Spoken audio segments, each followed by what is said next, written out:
안녕하십니까. 이제 17장에서 18장 초반까지 공부하는 시간입니다.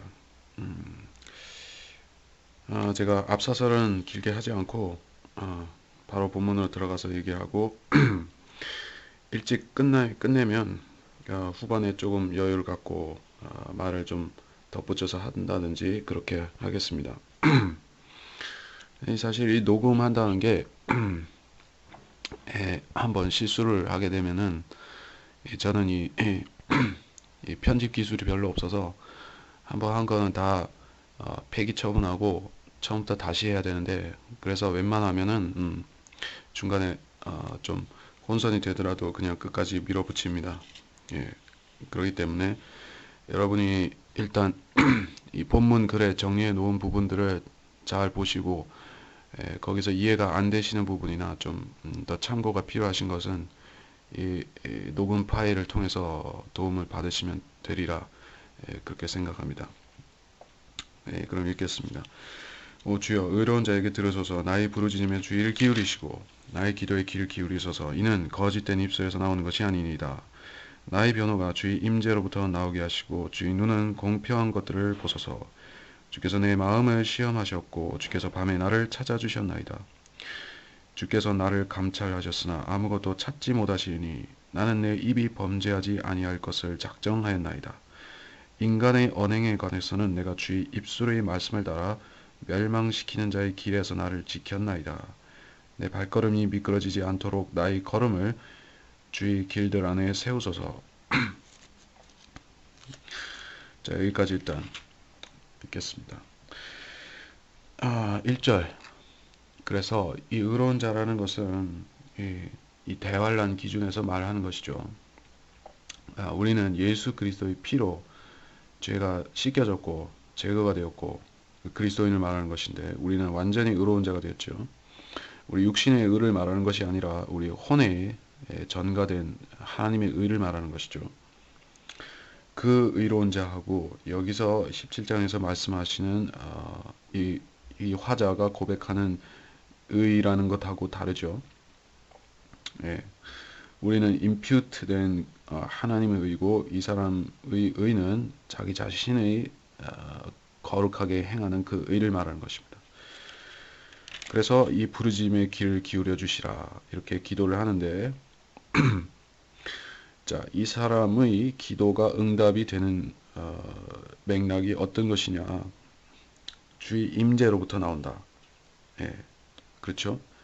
주의 임재로부터 나의 변호가 나오게 하소서. 주의 임재가 무엇이죠? 재림이죠. 재림이죠. 그리고 재림 때 주님께서 이 세상 민족들을 판단하시기 위해서 이 여호사밧 골짜기로 모은다. 그곳으로 데려와서 심판하겠다. 이렇게 말씀하셨습니다. 그러니까 이스라엘을 변호하기 위한 민족들의 심판, 그 변호를 말하는 것이고, 결국에 한 이 유대인 환란 성도로서 이 성도가 고백을 하고 이런 응답을 기다리는 것입니다. 그리고 3절에서 주께 내 마음을 시험하시고 밤에 나를 찾아주셨다. 성도 개인의 고백이 될 수가 있죠. 나를 감찰하셨으나 아무것도 찾지 못하시니. 그래요. 그러니까는 이 사람은 참 어떻게 보면 자신만만한다고 할 수 있는데, 우리 그리스도인이 우리 육신에 대해서 이렇게 주장할 수 있으면 참 좋을 것 같습니다만, 이 사도 바울도 고백했죠. 누가 이 사망의 몸에서 나를 건져낼 것인가?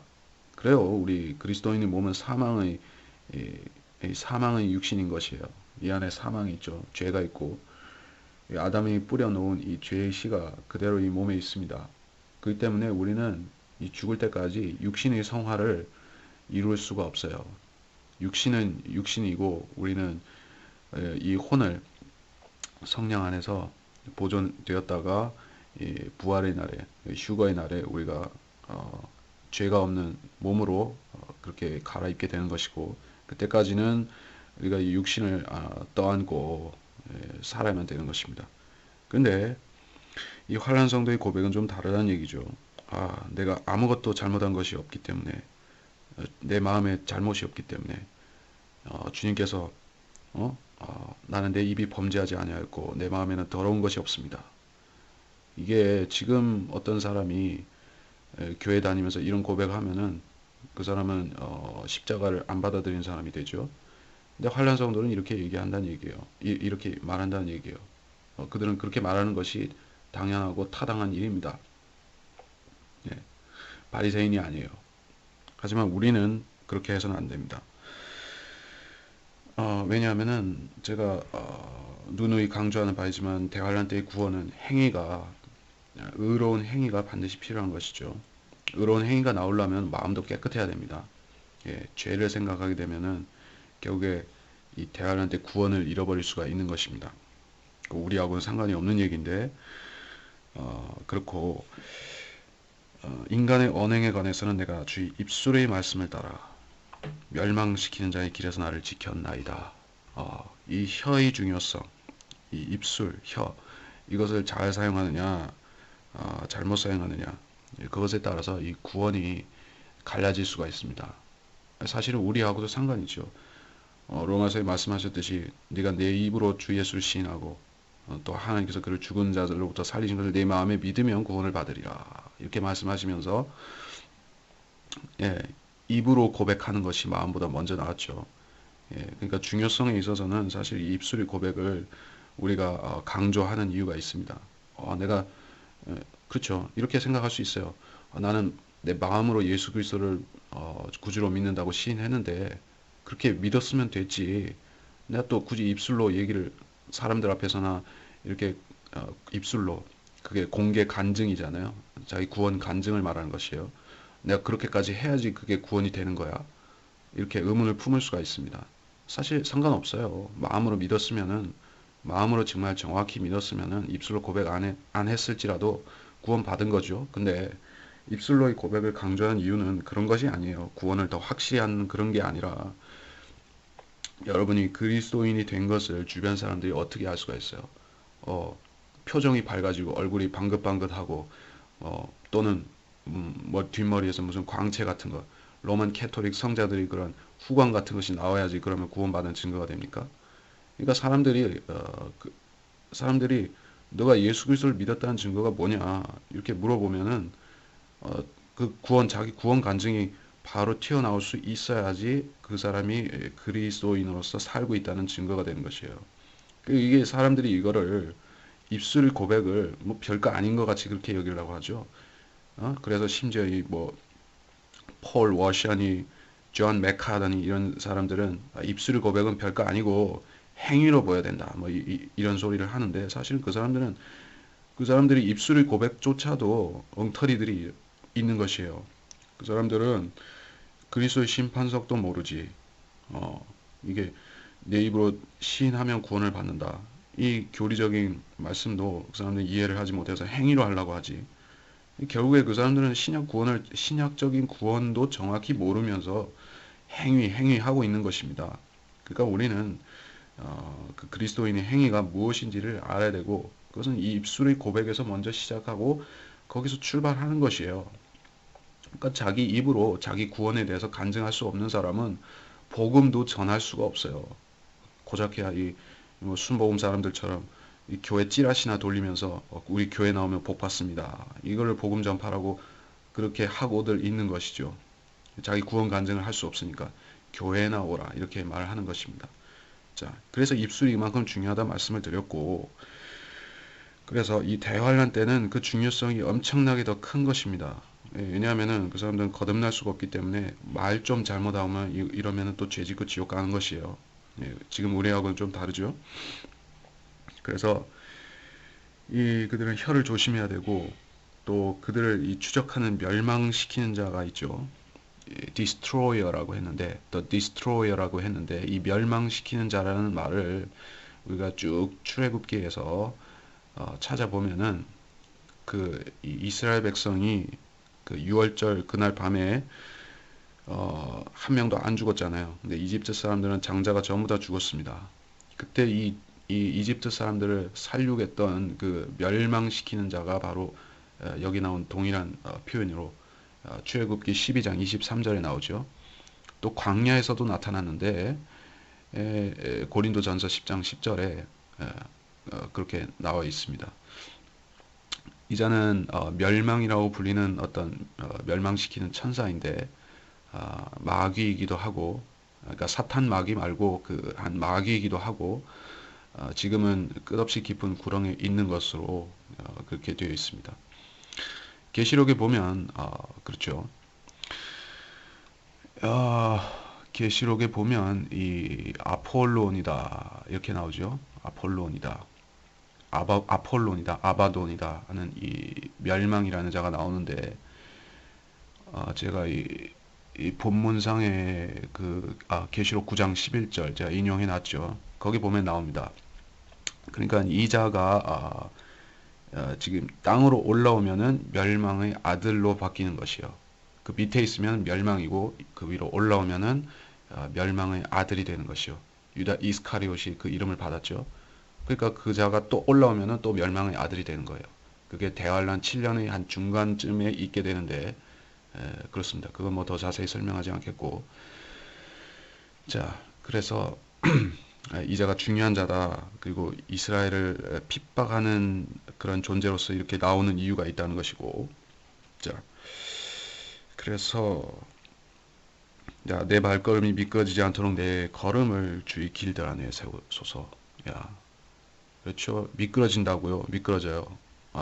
이 사람들의 길은 주의 길들 안에 완전히 밀착해 있지가 않은 것이에요. 자기 힘으로, 그렇죠? 자기 의로, 자기 노력으로, 힘으로 그 길을 힘써 걸어야지만 그들은 끝까지 구원을 이룰 수가 있는 상태인 것입니다. 자, 우리하고는 다르죠. 우리는 좁은 문, 좁은 길, 예수 그리스도죠. 그러니까 우리는 십자가를 통과하면 그 문 안으로 쑥 들어간 것이에요. 그 길 안으로 쑥 들어간 것이에요. 그리고 우리는 그 안에서 사도 바울이 말씀하셨듯이 믿음의 경주를 해야 되는 것이에요.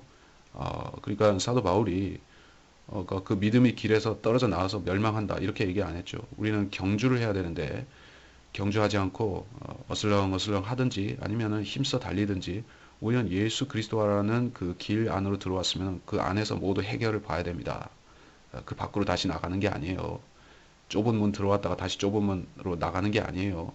그렇죠? 근데 이 구원의 신약적인 그 구원의 확신도 모르는 사람들이 이 구원의 길도 조작해가지고 자기 힘으로 걷는 것 같이 그렇게 말하는 것입니다. 그래서 구원을 잃어버린다 하면서 히브리서를 써먹는 것이죠. 자, 제가 본문의 2장 1절을 히브리서 2장 1절을 인용해 놨지만은 이게 대환란 상황에서 똑같이 인용이 되잖아요. 미끄러 떨어지지 않게 하려 함이로다. 이 구절하고 같아요. 같은 구절입니다. 그러니까 환란 성도가 믿음을 끝까지 지키는 것을 자기 길에서 미끄러지지 않도록 지킨다. 이렇게 되어 있는 것이고, 자, 6절에서 내가 주를 불렀사오니 주께서 내게 들으실 것임이니이다. 내게 귀를 기울이시어 내 말을 들으소서. 제가 6절부터 다시 읽어야죠. 네, 오 하나님이여 내가 주를 불렀사오니 이는 주께서 내게 들으실 것임이니이다. 주의 귀를 내게 기울이시어 내 말을 들으소서. 주를 의뢰하는 자들 대항하여 일어선 자들로부터 주의 오른손으로 그들을 구원하시는 오 주여, 주의 놀라운 자애를 나타내소서. 나를 눈동자처럼 지키시고 주의 날개 그늘 안에 감추사 나를 압제하는 악인과 나를 애워싸 죽이려 하는 원수들로부터 지켜 주소서. 그들은 자신들이 기름에 갇혔으며 그들의 입으로는 교만하게 말하나이다. 자, 일단 여기까지. 자, 6, 7절 뭐 단순한 말씀 같죠. 그러니까 이 환란 성도의 기도가 이렇게 응답이 된다는 확신을 가지고 이렇게 말씀을 드리는데, 그렇죠. 그러니까 이 사람들의 소망이 어디서 나오겠어요? 어디서 나오겠어요? 우리가 생각해 봅시다. 이 환란 성도들이 자기들이 이 대환란 끝에 해피 엔딩으로 그렇게 된다는 사실을 어떻게 확신하죠? 이 성경이 있으니까, 성경을 보니까 알죠. 어디 나오죠? 계시록을 보면 알 수가 있죠. 다니엘서를 봐도 승리가 나오죠. 예, 그냥 마태복음을 봐도 마찬가지고 성경에 다 이 종말에 대해서 써놨잖아요. 그러니까는 그 사람들은 대환란 때 성령의 계시를 받아서 그런 성경을 보니까는 다 알게 되는 것이죠. 1260일 끝에 오시면 끝에 주님이 오시면은 결국에 저 그리스도가 패망하고 그걸 다 아는 것이니까 이런 찬양이 먼저 나오는 것입니다. 그러면 그 사람들은 아는데 우리는 몰라서 되는 것입니까? 우리는 더 알아야겠죠. 우리는 아들의 성령을 받았으니까, 아들로서의 성령을 받았으니까는 우리는 사실 이런 것들 더 많이 깨달을 수가 있습니다. 무지한 채로 사는 사람들은 자기 구원의 확신조차도 잃어버리고 살지만은 우리는 더 많이 알 수가 있습니다. 자, 그래서 8절에서 나를 눈동자처럼 지키신다. 주의 날개 그늘 안에 감추신다. 자, 이렇게 성경에서 무엇처럼 이런 말이 나오면은 이거를 즉시 깨달아야 됩니다. 이거는 문자적인 그 사항이라기보다는 진짜로 비유구나. 비교해서 말씀하신 것이구나. 그러니까 성경은 비유라고 할 때 터무니없는 것을 가지고 비유를 하지 않아요. 유사점이 있는 것들을 이렇게 무엇처럼 이렇게 직유적으로 비유를 하는 것이 있죠. 그리고 진짜로 완전히 어떤 비유담을 가지고 얘기를 할 경우에는 우리가 그것이 비유인 것을 본문에서 보면 안다는 것입니다. 그러니까 쓸데없이 비유를 막 남발하면서 이렇게 성경을 그렇게 알레고리로 푸는 사람들은 그 악령이 시켜서 그렇게 하는 것이고 우리는 성경의 비유를 따라야 됩니다. 그래서 주의 날개 그늘 이거는 상징적 비유적인 표현이다. 알 수가 있는 것이죠. 주님께서 뭐 날개가 달리셨습니까? 아니잖아요. 천사들은 날개가 없지만은 그룹들은 날개가 또 있잖아요. 천상의 존재들이 많이 있지만은 날개가 있는 것도 있고 없는 것도 있습니다. 근데 천사들은 날개가 없고 이 천사들은 하나님의 형상대로 창조된 그 아들들이잖아요. 그러니까 아버지이신 그 하나님 성부께서도 날개가 있고 그런 게 아니에요. 그러니까는 이거를 문자적으로 받아들인다고 해서 주님께서 날개를 가지셨구나 이렇게 될 필요는 없는 것이에요. 당연히 이거는 주님께서 이 환난 성도들을 지키시는 그 주님의 보호하심을 날개 그늘이라고 이렇게 말씀하신 것이고 또 이 계시록에 보면은 12장에 보면은 그렇죠. 이 여인을 독수리 큰 두 날개를 줘서 광야로 옮겨주잖아요. 거기서 이 날개는 플라이트라고 그러니까 마태복음 24장에서는 피난하는 일을 플라이트라고 했고 거기서는 비행기를 타고 간다는 그 얘기로서 적용이 되지만은 이렇게 성경은 비유적인 표현을 자유롭게 쓸 수 있는 것입니다. 우리가 본문을 보면 깨닫는 것입니다. 그리고 나를 압제하는 악인과 나를 에워싸 죽이는 원수들. 악인이죠. 악인. 적그리스도가 이스라엘을 압제하죠. 후 3년 만에. 그리고 에워싸 죽이려 하는 원수들이죠. 2억의 군대를 보내서 에워싸려고 하죠. 그래서 거의 다 죽이려고 하는데 주님께서 오시잖아요. 자, 자신들의 기름에 갇혔다. 이게 독특한 표현인데, 이 기름을 무슨 기름이냐, 우리가 해석하기에 앞서서, 그러니까 여기서 연관된 표현으로 그들이 교만하게 말한다. 이렇게 나오죠. 그러니까는 이 기름을 문자적으로 해석해서 이 사람들이 살찐 모습, 적그리스도의 모습을 묘사했다. 그리고 그를 따르는 자들의 모습이 이러하다. 이렇게 말씀했다고 우리가 해석을 할 수가 있습니다. 왜냐하면 참조 구절이 있기 때문이죠. 재판관기 3장 17절에 거기 보면은 에글론이라는 그 왕이 나오죠. 이스라엘을 핍박한 그 권세자가 이런 비대한 모습을 했다. 그래요. 이게 적그리스도의 모형 중에선 한 작은 모형 중에 하나가 될 텐데 그자가 자신의 기름에 갇혔으며 여기에 해당이 될 수 있고 또 욥기 15장 27절에는 더 분명한 예표가 나오는데 거기서 욥기 15장 거기서 적그리스도를 묘사할 때 그의 얼굴은 살찌고 옆구리는 기름기로 겹살이 되었다 이렇게 말씀을 했습니다. 그러니까는 여기가 문자적으로 적용을 할 수가 있다는 뜻입니다. 만일에 문자적 적용을 안 하려고 하면은 기름에 갇혔다 하는 것을 그들이 교만하다는 것을 어떤 상징적으로 말한 게 아닐까 이렇게 추측은 하겠지만은 정확한 것은 아니죠. 정확한 의미를 형성할 수가 없죠. 그러니까 문자적인 것이에요. 이럴 경우에는. 그러니까 우리가 억지로 해서 안 되면은 그거는 사실 문자적으로 그대로 하는 게 맞습니다. 자, 그리고 그래서 그들은 이제 우리 걸음을 에워싸고 자기들의 눈을 땅에 내리 깔았나이다. 그들은 자기 먹이를 탐하는 사자 같으며 은밀한 곳에 숨어 기다리는 젊은 사자 같나이다. 오 주여, 일어나 그를 대항하시며 그를 굴복시키소서. 악인으로부터 나의 혼을 구하소서. 그는 주의 칼이니이다. 오 주여, 주의 손인 사람들과 이 생에서 자기들의 몫을 받은 세상 사람들로부터 나의 혼을 구하소서.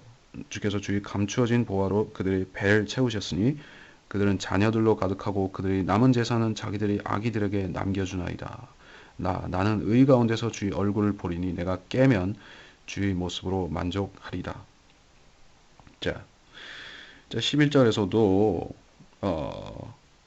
이게 독특한 표현이 나왔다고 할 수 있습니다. 자, 그들은 이제 우리의 걸음을 에워싸고 여기까지는 그렇다 치고 자기들의 눈을 땅에 내리 깔았나이다. 이게 무슨 말입니까?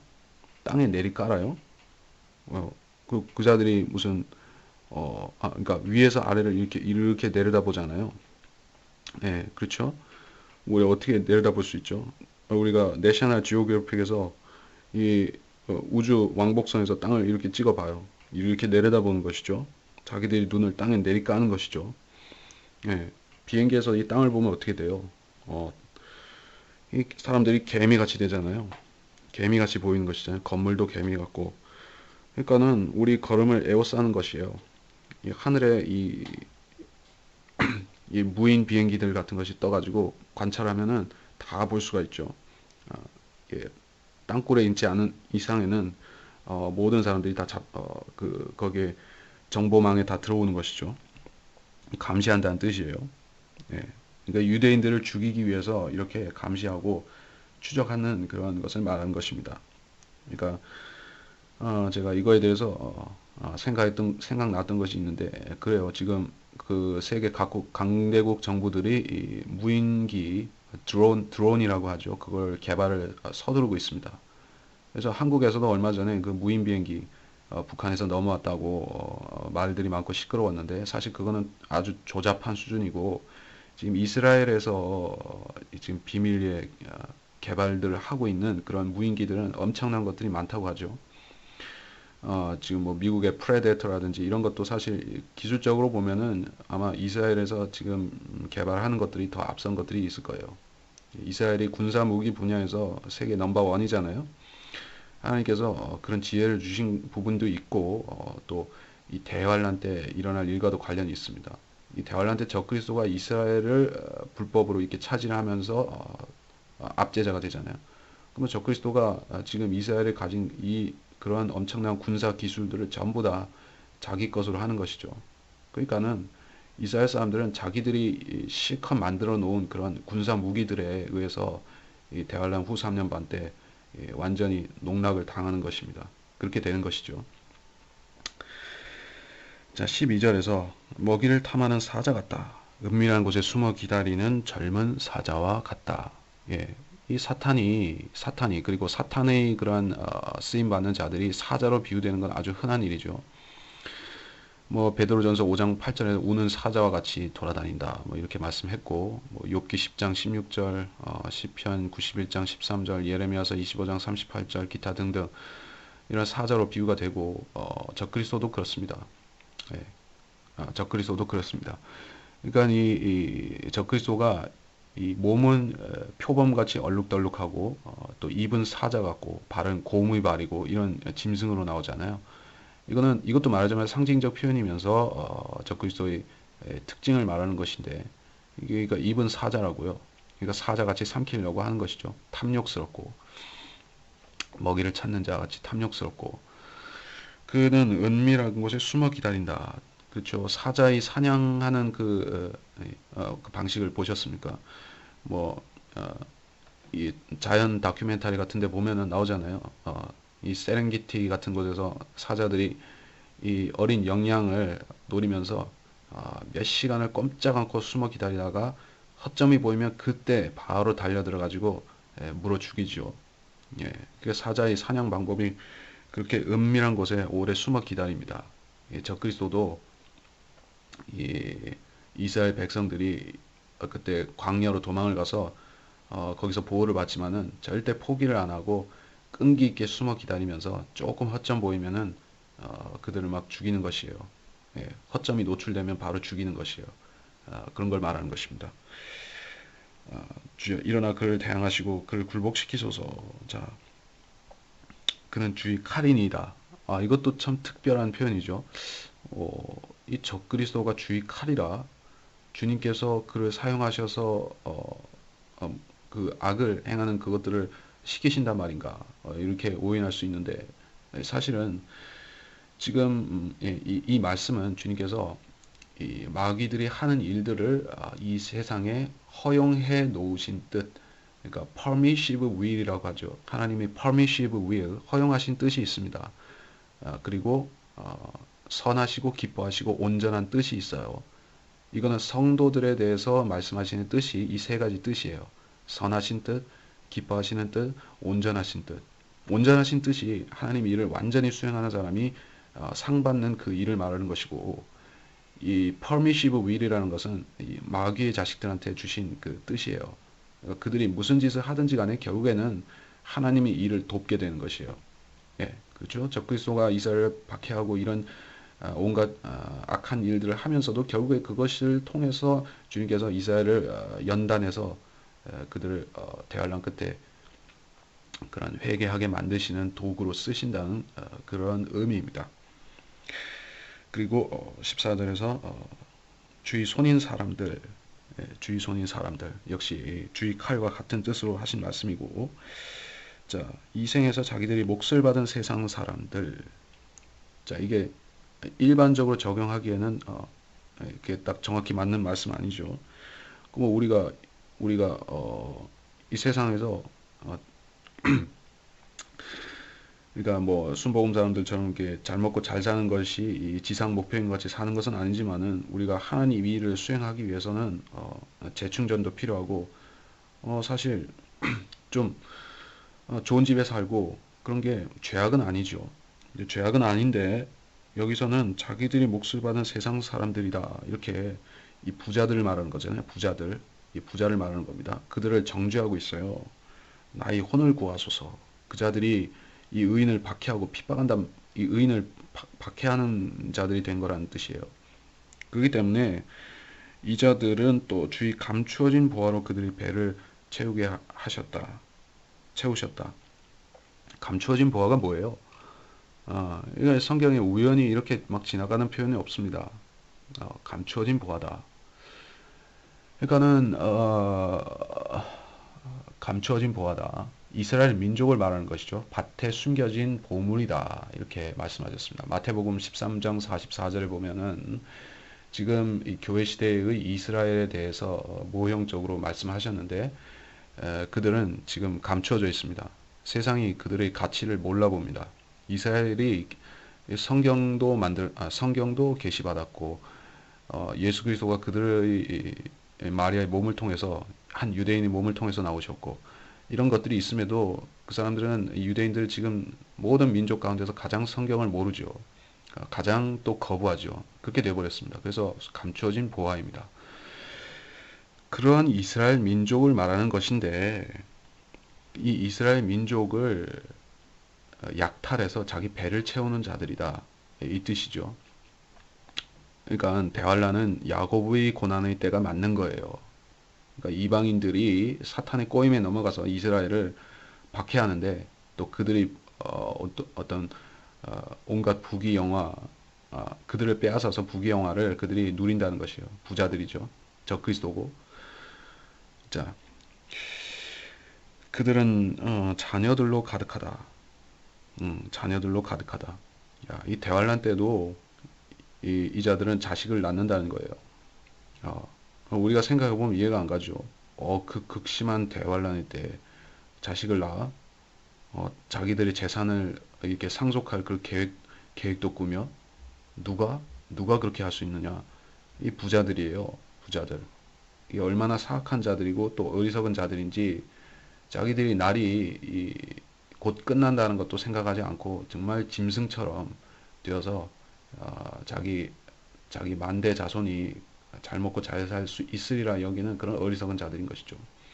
그러니까 대환란 때 이방인들 전부 이렇게 되는 게 아니라 짐승의 표를 받고 완전히 노예처럼 부림받는 그런 자들이 있는 반면에 이 적그리스도의 눈에 들은 그런 이런 측근들은 이런 엄청난 좋은 것을 누린다는 것이에요. 그러다가 갑자기 망하는 것이죠. 네. 그래서 15절에서 주의 얼굴을 보리라. 나는 의 가운데서 주의 얼굴을 보리니.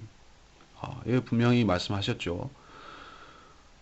히브리서 9장 28절에 본다든지, 그러니까 거기서 보면 자기를 바라는 자들을 구원에 이르게 하시려고 죄 없이 나타나시리라.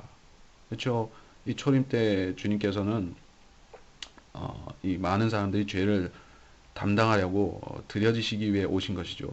그때는 죄인들을 용납하시고 이 세리며 창녀들이며 이런 죄인들이 주님 앞에 오는 걸 막지 않으셨습니다. 오히려 그들을 찾아다니셨죠.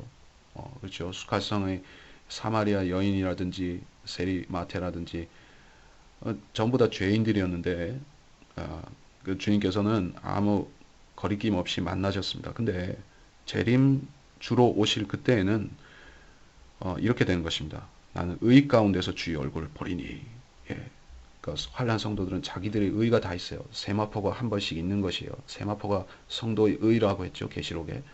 자기들 세마포가 한 번씩 준비가 돼 있어요. 그래야지 주님을 보는 거예요. 그러니까 이거를 교회 시대의 구원에다 적용을 해보세요. 내가 의로운 행위가 없으면은 휴거도 못 받고 재림도 재림 때 지옥에 가고 이렇게 믿게 되는 것입니다. 행위 구원이죠. 그 사람들은 시대를 구별 못하고 또 교리적 대상도 구별 못하고 그러니까 성경을 그렇게 천방지축으로 읽다가 자기 구원도 모르고 지옥에 가는 것입니다. 자, 우리는 그렇게 돼서는 안 되겠죠. 자, 18장에서 오늘 일단 7절까지죠. 예, 그게 단순한 구절이라고도 할 수 있는데 이건 재림이니까요. 자, 1절부터 오 나의 힘이신 주여 내가 주를 사랑하리이다. 주는 나의 반석이시오 나의 요새시며 나의 구원자시라. 나의 하나님이시며 내가 신뢰할 나의 힘이시오 나의 방패시며 나의 구원의 뿌리시며 나의 높은 망대이시니이다. 내가 찬양을 받으시기에 합당하신 주를 부르리니 그리하여 내가 내 원수들로부터 구원을 받으리라. 죽음의 슬픔이 나를 애워싸고 경건치 아니한 자들의 홍수가 나를 무섭게 하였도다. 지옥의 슬픔이 나를 애워쌌으며 죽음의 덫이 나를 막았도다. 내가 고통 중에 주를 부르고 내 하나님께 부르짖었더니 그가 그의 성전에서 내 음성을 들으셨으며 그 나의 부르짖음이 그의 앞에 이르러 그의 귀에 들렸도다. 그때 땅이 진동하고 떨렸으며 산의 기초들도 요동하고 흔들렸으니 이는 그가 진노하셨습니다. 자, 일단 분량 때문에 일단 여기까지만 했지만은 자, 18장은 사실 한 번에 쭉 가야 되는 장인데 무척 길죠. 다음 시간에 어떻게 할지 모르겠지만은 일단 18장을 중간에 안 끊고 가는 게 좋은데 그래도 한 번은 끊어야 될 것 같아요. 자, 여기 보면은 어떻습니까? 이 다윗이 그의 원수들로부터 또 사울 왕으로부터 손에서 구해진 그날에 쓴 이 시지요. 이 말로 주님께 노래한 것이죠. 그러니까 이 아마겟돈 전쟁으로 주님께서 이기시면 그때 그 이스라엘 남은 자들이 주님께 이런 찬송으로 화답한다. 이런 의미가 되는 것입니다. 그렇죠. 재림의 날에 불려지는 찬송이다. 그것입니다. 그래서 그런 감사의 찬송이 1절, 2절에 나오죠. 3절에도 나오죠. 계속 쭉 이어지는 것입니다. 그러니까는 과거 회상 모드로서 이렇게 재림하셔서 영광스럽게 이기신 주님을 이렇게 찬양하고 있잖아요. 그러니까 이게 잠깐 얘기하자면 그 모세의 노래 있잖아요. 모세의 노래도 그 두 가지가 있잖아요. 버전이 두 가지가 있습니다. 그러니까 이 홍해 바다를 건너서 승리 기쁨으로 부른 그 모세의 노래가 있고 백성들과 같이 부른 노래가 있고 또 이 예언적으로 부른 모세의 노래가 있어요. 이스라엘 백성의 역사를 가지고 말하는 그 모세의 노래가 있어요. 그러니까 이 백성들이 그 원수의 손에서 구출되잖아요. 홍해 바다에서 이 파로의 백성들이 멸망하고 주님의 백성들이 구출되는 것. 이것하고도 사실 관련이 있을 거예요. 그러니까 이런 노래를 부른다는 거죠. 자, 주는 나의 반석이시고 요새시고 구원자시고 8가지로 찬송합니다. 그리고 4절에서 죽음의 슬픔이 나를 에워싸고 경건치 아니한 자들의 홍수가 나를 무섭게 하였도다. 그렇죠? 실제적인 홍수를 말하는 것입니다. 예. 이 계시록에 보면은 그런 홍수가 나오죠. 어디 나오냐면 12장에서 아, 그렇죠. 계시록 12장 15절에서 이 사탄이 입에서 물을 토해낸다. 그리고 홍수를 일으켜서 그러니까 요단강 홍수를 의미하는 것입니다. 그래서 그 하류로 쭉 내려가면은 페트라가 나오잖아요. 요단강으로 쭉 내려가면 그래서 거기를 잠기게 하려고 홍수를 일으키는 거예요. 근데 주님께서 그 홍수를 막아버리시죠. 그게 재림 직전에 있을 사건으로 보이는 것이에요. 그래서 뭐 이 경건치 아니한 자들이 홍수라 이것이 사람들의 홍수처럼 보이기도 하지만은 문자적 홍수이기도 한 것이에요. 뭐 사실은 이 두 가지 다일 수도 있고요. 예, 악인들의 홍수, 예? 그렇죠. 그 다니엘서 9장 26절에도 이 문자적인 물의 홍수가 얘기가 되었고요. 네. 자, 6절, 7절에서 이 구절은 예수 그리스도의 십자가 그리고 죽으심과 땅 밑으로 내려가심, 예, 지하 세계로 내려가심과 관련이 되는 구절입니다. 그리고 환난 성도들의 기도의 응답과도 관련이 있습니다. 내가 고통 중에 주를 부른다. 하나님께 부르짖었더니 성전에서 들으셨다. 예, 하늘 성전에서 들으시는 거죠. 성전이 두 가지가 있죠. 이 시대의 성전은 거듭난 성도들의 몸 그리고 하늘에 있는 성전 지금은 두 가지가 있죠. 네, 대환란 때 가면 또 대환란 때 가면은 그때는 예루살렘 성전이 다시 땅에 있으니까 셋으로 바뀌는 거죠. 그리고 땅에는 하나 있는 거죠. 그러니까 위에 있는 저 하늘에 있는 성전에서 들으셨다. 그래서 주님께서 재림하신다는 얘기예요. 7절에서 땅이 진동하고 떨리고 산의 기초들이 요동하고 흔들리고 이건 분명히 재림에 대한 명백한 말씀이죠. 예, 그러니까 참조 구절을 뭐 제시하자면 참 많지만은 제가 본문에도 썼었고 그쵸, 지각 변동이 있는 거예요. 엄청난 이 땅의 흔들림과 지각 변동이 이 재림 직전에 가면 있을 것이에요. 그래서 산들이 다 무너지죠. 또는 이 산들이 녹아버리죠. 그러니까 주님께서 이렇게 이 팔레스타인으로 내려오시면서 북쪽에서 남쪽으로 다시 북쪽으로 이렇게 빙 둘러서 오시잖아요. 예루살렘까지. 그러면 그 지나가는 길에 있는 모든 산들이 다 녹아내리는 거예요. 예, 시내산도 녹아내리는 거예요. 그러니까는 이 딱 거기 올리브산에 내려 앉으시면은 그것이 쪼개지면서 또 골짜기가 생기잖아요. 그게 결국에 가면은 이 시온산만 높여지는 것이에요. 예, 시온산만 남는 것이에요. 주님께서 이 땅에 이 발판을 두시고자 한 그 도읍이 바로 시온산이기 때문에 거기만 높여지고 나머지는 전부 다 예, 평평해지거나 동산 정도로 바뀌는 것이죠. 예, 그렇게 되는 것입니다. 이사야서 40장 4절에도 그렇게 나오고 계시록 6장 14절에도 이 산과 섬들이 제자리에서 옮겨진다 이렇게 말씀했죠. 예, 천년왕국 때 가면 지금의 이 세계 지도하고는 조금 달라질 수가 있습니다. 예. 그래가지고 이걸 근거로 해서 바다도 없어진다든지 뭐 섬이 하나도 없다든지 뭐 이렇게 상상을 하기도 하는데 그게 중요한 건 아니고 이 노아의 대홍수 이전에 그러한 땅과 비슷하게 되겠죠. 그때는 동산들이 있었잖아요. 예, 동산들이 있었죠. 에덴 동산이 있었고 그런 야트막한 동산들이 있었고 그때는 뭐 에베레스트 같은 그런 산은 없었으리라 하고 사람들이 얘기를 합니다. 학자들이 창조과학자들이 얘기를 하는데 그 사람들이 다 정확하게 얘기한 건 아니지만 어쨌든 천년왕국에 가면 그런 변화가 있다는 것입니다. 예, 오늘은 일단 여기까지 하겠습니다. 예, 그러면 정리하고 주님 오늘 말씀에서 주님께서 이 재림에 대해서 위대한 교리 말씀을 주셨고 또 이 적그리스도에 대해서도 주님께서 분명한 계시를 주셨습니다. 우리가 이 시대에 우리가 적그리스도를 보고 또 그와 싸우는 그런 성도는 아니지만은 우리가 이를 통해서 무슨 교훈을 얻을 수 있는지 주님께서 보여주시는 것인데 그것은 주님 이 은혜 복음의 전파되는 이 시대에 우리의 소중한 구원을 잘 전파하고 또 이것을 거부하며 또 행위로 바꾸려고 하는 사람들에게 이 대환란의 두려움이 무엇인지를 성경으로 증거하게 해주시는 것입니다. 우리는 성경으로만 증거를 삼아야 하며 어떤 개인의 체험이나 어떤 시사 잡지에 나오는 것이나 그런 걸로 믿음을 삼는 것이 아닙니다.